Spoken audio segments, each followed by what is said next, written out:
welcome back. Since I last saw you, Yes. I think actually since I last saw you, because I see you in the wild sometimes. We do. Since the last time I saw you. How is that for you when we see each other in the wild? How do you I try feel? not to make any sudden moves, because I know you're a skittish forest animal. You've been nominated for 2 more Emmys. Congratulations for the Zen Diaries of Gary Shandling. Yes, that's right. Before we get into that, you've been nominated 9 times before. Do you still get excited? Because I still get excited. Well, I was excited the first time because we won the first time, and then I lost 8 times in a row. You won the first time. Yeah. What year are we talking? 1993. Wow. I'm so old. How did I get so old? That is really old. I was so young back then. I was young. We have a clip here of the moment you won. Yes. Can you tell us what's going on here before we play it? Okay, so what happens, we did a sketch show called The Ben Stiller Show. Fantastic show. And short-lived. It was short-lived. It was the lowest rated show on television that season. Was it really, officially? I think there was a show about people living after a nuclear war called Whoops. That was lower than us. But so we got canceled very quickly. Yeah. And then we were nominated for Best Writing in a Variety Show. And back then, only 14 people would vote for the winner. They used to have blue ribbon panels of people who did that type of work. So Variety writers voted. And a friend of mine was the voter on the panel, and he said, "You didn't win. You definitely didn't win." And so I relaxed. And then Ben Stiller came to me and he said, "Hey, if we win, who should talk?" And because I knew we didn't win, I said, "You should talk. You're the star of the show." How long is it between the cancellation and the Emmys? It's like 8 months. It's so long. So you've all moved on. We fully moved on. So you win and this happened. And then I'm terrified because I thought we were going to lose. I'm so scared on stage. So look at my white face. I can't believe it. Somebody had to represent the Fox network tonight, so we showed up. We all worked really hard on the show. Not many of you probably know who the hell we are. You look ill. Yeah, you actually look like you're going to be ill because you won. I know, it threw me. I got so scared. Wow. I hope you win this year so you could enjoy it once. It would be nice to enjoy it, yeah. Well, let's talk about the Zen Diaries. What are the Zen Diaries? Well, Gary Shandling kept diaries his whole life, and so I made a documentary about his life, and a lot of the documentary is him telling the story of his life through his diaries. And what was interesting is he had a real interest in Buddhism and Eastern religion, so he was this great comedian, but privately was struggling with containing his ego and trying to evolve as a person and become a more loving person. We have a couple of these are the diaries like that. These are just sort of like you're dealing with that. These are a couple of quotes that you thought were particularly applicable to the story you want to tell about Gary. Well, this one is the second one there, and he wrote, you know the other one. He says, "Maybe your comedy is a natural gift to be given to others with joy to help them through this impossible life, and you sharing it with no desire of getting anything." Wow. That's very generous. Very generous. But it's amazing, when I knew him for 25 years, and when you open someone's diaries, you don't know what you're gonna read. It could be terrible, and that's what it was. Well, you worked on the show, the Larry Sanders Show. There's you, Gary, on the Larry Sanders Show. Did you ever imagine at that moment you would have this intimate of an understanding of this guy that you worked and I assume admired? No, not at all. Not at all, because he was just a very mysterious, mercurial person. Do you think he would want people to know this much about him, to know this much about his private life? I have a feeling that he thought, when your life is over, everything that happened should be used as a teaching tool. I don't think in life he would have, but I think he would feel that now, if you could make your life better by looking at what happened to me, I would want you to do that. So once you're gone, it's like signing sort of a spiritual organ donor card. Exactly, Take yes. of me what you need to make your life better. That's very I'm generous. not like that. I have journals, and they're awful. And I write on every page, "Please don't read, burn this immediately."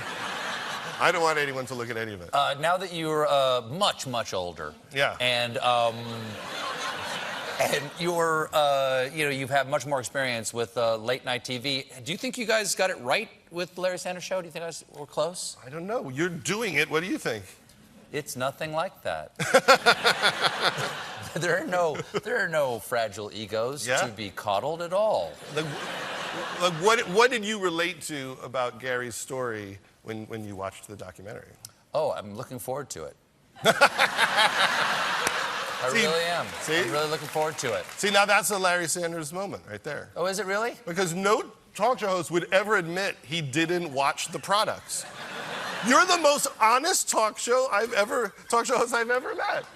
Well, thank you. Thank you, I think. Thank you. That was a I hear great things. I hear the most fantastic things, and that I would absolutely love it. And now I feel like I don't need to watch because I hear it's just so good. It can only disappoint me. It can only disappoint me. That's not it. That's not it. Not you know what it is? What is it? You know it's going to hurt you in your soul. It's going to open you up. In your soul, as a comedian, did it hurt you in your soul to read all of that and go like, oh my God, this is right?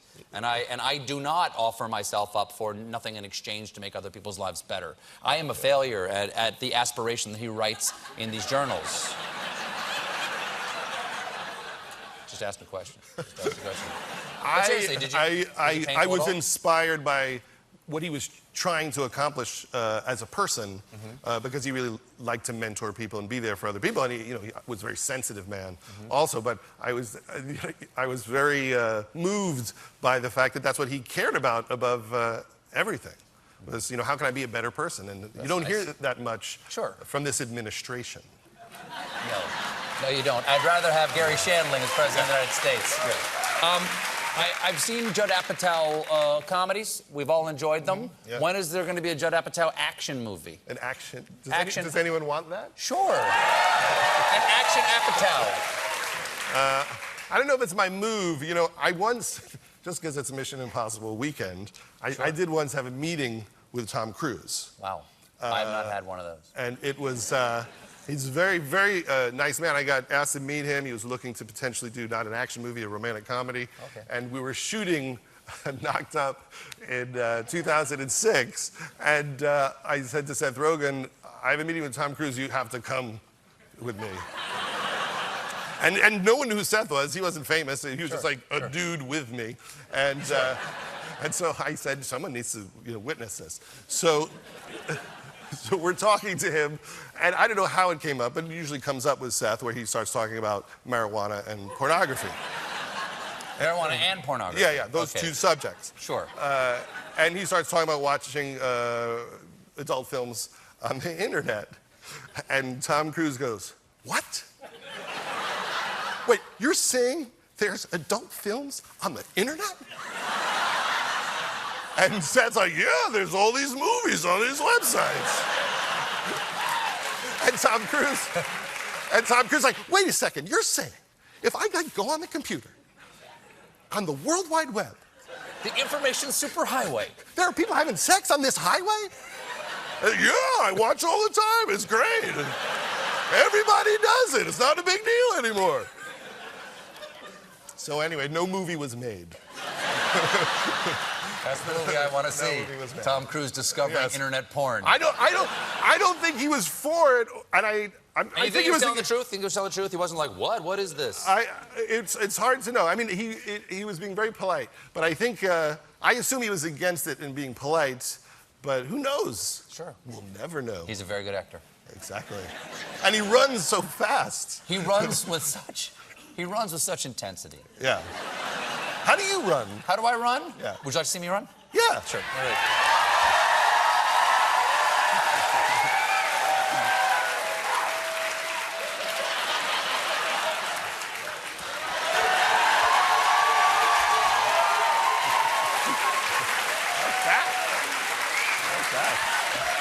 Oh!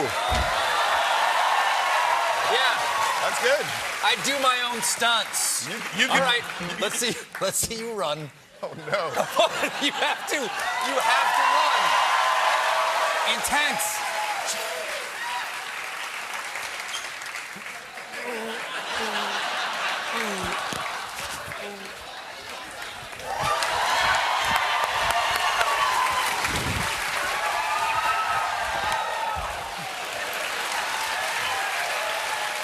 Wow.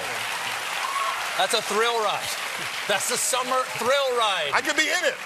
Juliet Naked is in theaters on Friday, August 17th. Judd Apatow, everybody. We'll be right back with Team Heartthrob. Chase.